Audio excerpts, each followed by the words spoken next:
May 5, 1993, West Memphis, Arkansas.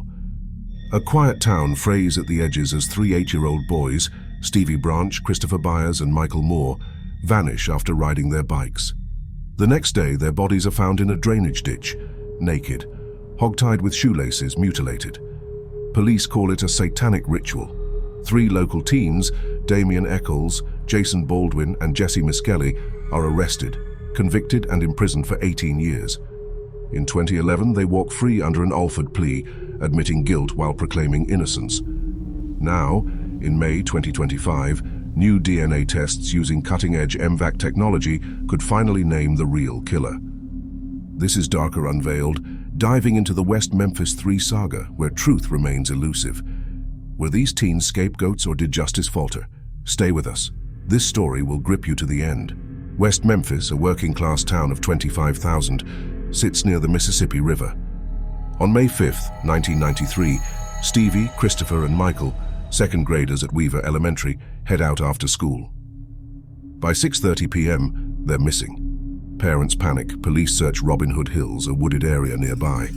At 1:45 p.m. on May 6th, a parole officer spots a shoe in a ditch. The boys' bodies emerge, submerged, bound wrist to ankle, Christopher's genitals mutilated. The coroner notes blunt force trauma and drowning. Rumors of occult activity spread, fueled by Arkansas's Bible Belt fears. Who could commit such horror against children? Police target Damian Eccles, 18, a high school dropout with black hair, Metallica shirts, and a fascination with Wicca.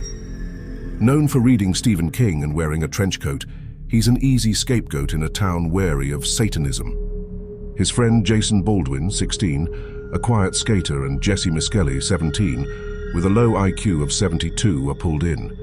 Jesse, interrogated for 12 hours without a lawyer, confesses, claiming he watched Damian and Jason rape and kill the boys in a cult ritual.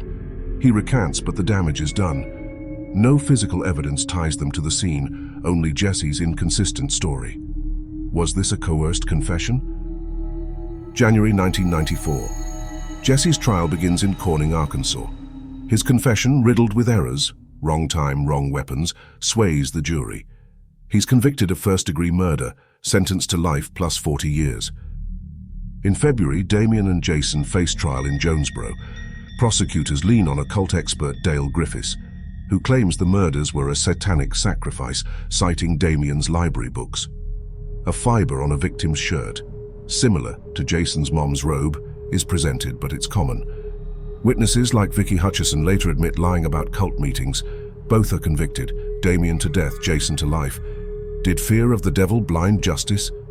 HBO's Paradise Lost. The child murders at Robin Hood Hills airs, exposing trial flaws.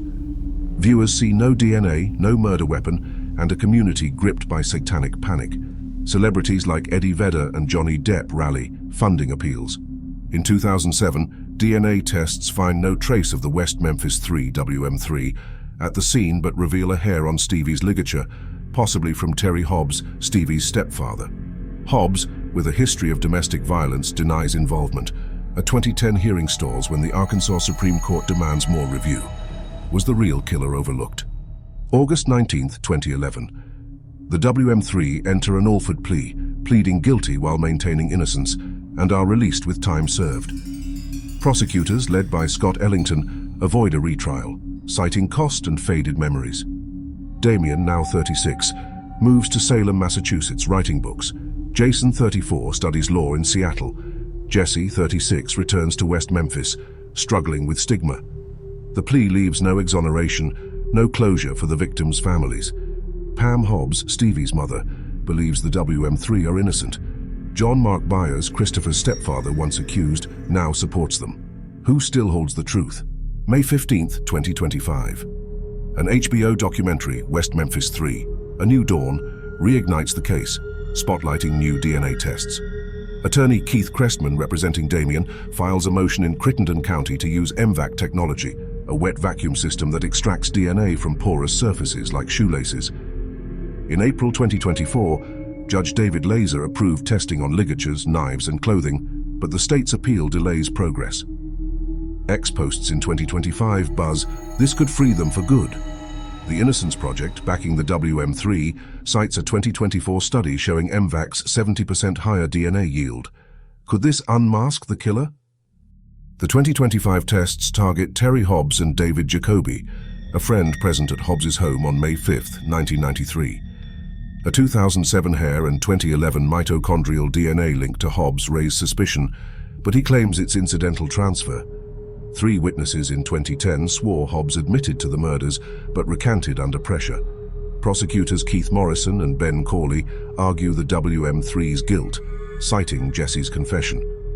Yet a 2025 forensic report questions the mutilation as animal predation, not a ritual. A knife from John Mark Byers, once a suspect, yields no DNA. X debates, Hobbs did it versus the WM3 are still guilty. Is the evidence conclusive or clouded by bias? June 2025. The Arkansas Supreme Court hears arguments on M-Vac testing, with a ruling expected by September. Legal analyst Lisa Green doubts exoneration unless a new suspect's DNA matches. The victims' families remain divided. Pam Hobbs hopes for answers, while Todd Moore, Michael's father, calls the WM3 murderers. The case, a symbol of 1990s hysteria, fuels 2025 calls for justice reform. Comment below, should the WM3 be fully cleared, or was the Alford plea enough? Subscribe to Darker Unveiled for more shadows exposed. 3 boys' lives, stolen in a ditch, demand truth. Will 2025 finally deliver it, or bury it deeper?